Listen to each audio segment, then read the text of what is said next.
đi về thôi.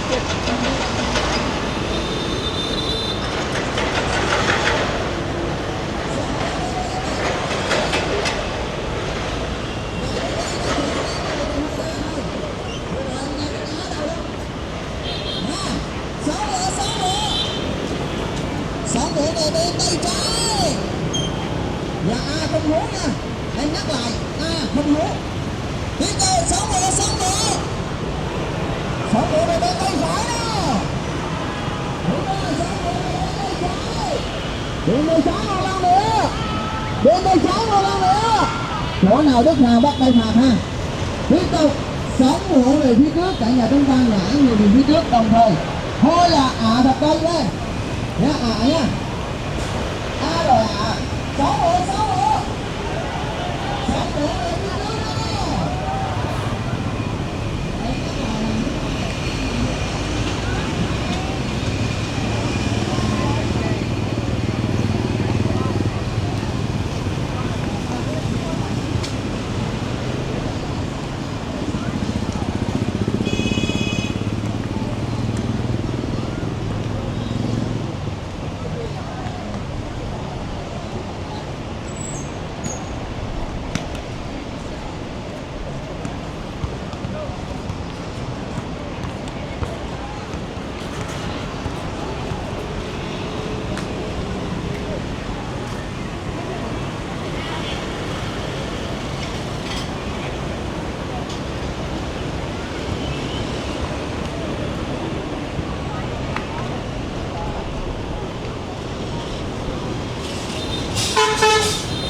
pets would be allowed at park admissions. Greetings from the management board of Sunshine Peninsula and Downtown Conditions. Ladies and gentlemen, currently, dog walking is not allowed at parks and beaches. However, there are still few people regularly walking their pets, especially dogs with no members at the Eastern Park, Flowers and beaches. Those actions can cause illegal behavior on the public, and violate the rules and regulations by each.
Năm 2022 của Chính phủ về bảo vệ môi trường nơi công cộng sẽ bị xử phạt với mức phạt từ 500.000 đồng đến 2 triệu đồng tùy theo hành vi vi phạm.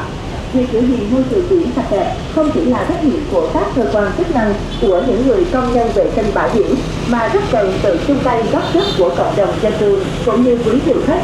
Vì vậy, ban quản lý đề nghị quý khách nghiêm túc thực hiện.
Việt Nam.